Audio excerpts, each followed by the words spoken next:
We're going to take the next couple of minutes and talk a little bit about blood glucose pattern management.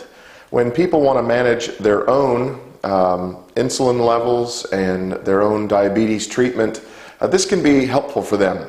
Basically, it's taking a 3 to 5 day period and collecting the readings over the entire day and then looking for patterns in that 3 to 5 day period that correspond to either a spike or a decrease in glycemic levels that occur at the same time each day. So it's part of a diabetes self-management program. You take an analysis of a 3 to 5 day period of those glucose readings, and then you identify patterns of both high and low glucose that occur at the same time each day.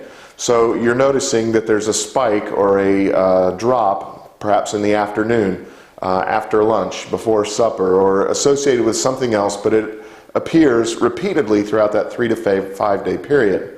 Because it is repeated, then we have a pattern there, and because you're not just responding to each individual measurement like, oh no, it's high, I got to do this, or it's low, I got to do that, you're saying I can plan ahead. I know that consistently during the week, at this point I'm going to have a spike, or at this point I'm going to have a low, and can respond appropriately. So it's actually very helpful in self-management.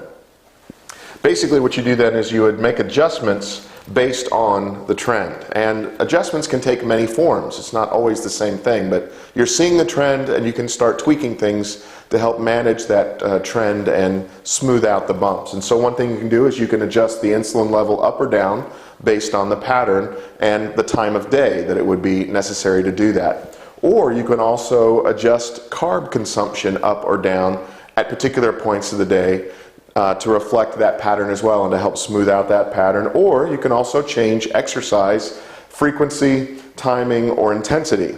So exercise frequency, timing, or intensity, which also has an impact on glycemic levels. So there's a lot of options, but knowing when to use those options and what amounts to use those options are best determined by blood glucose pattern management, that 3 to 5 day period where you're looking for patterns, spikes or dips in glycemic levels that occur at the same time each day, and then responding appropriately either with medication, diet, or exercise changes.